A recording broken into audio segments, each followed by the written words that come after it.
प्राचीन भारत में याज्ञवल्क्य नामक महान ऋषि थे जो वेदों के ज्ञाता और आत्मविद्या में निपुण माने जाते थे। उनकी दो पत्नियां थीं, कात्यायनी और मैत्रेयी।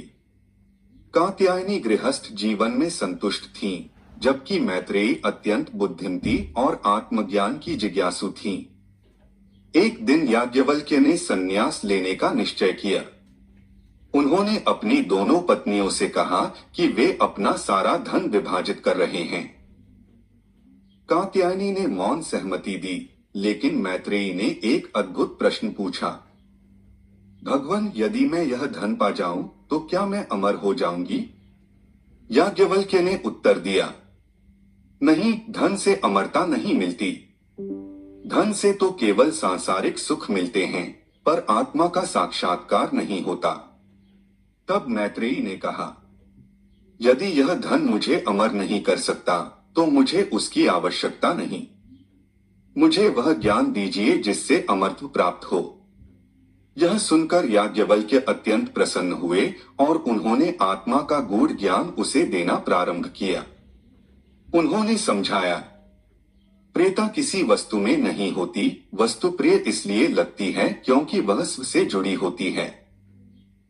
पति, पत्नी, पुत्र, धन, लोक, ये सब इसलिए प्रिय लगते हैं क्योंकि उनमें आत्मा की छाया है। वास्तव में सब कुछ आत्मा के कारण ही प्रिय है। आत्मा ही सबका आधार है, सब उसी में स्थित है।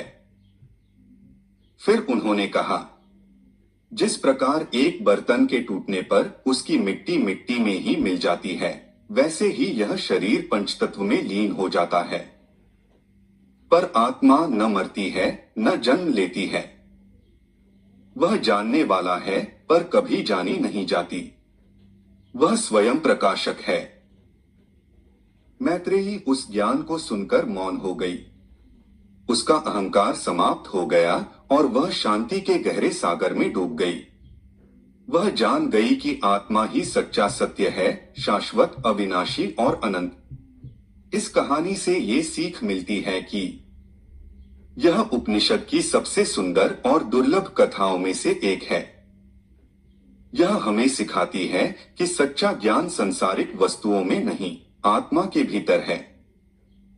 धन, पद, संबंध, ये सब अस्थायी हैं।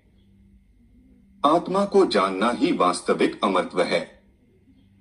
मैत्रेयी जैसी स्त्री चरित्र ने सिद्ध किया कि आध्यात्मिक ज्ञान पाने के लिए जन्म नहीं, जिज्ञासा और समर्पण आवश्यक है।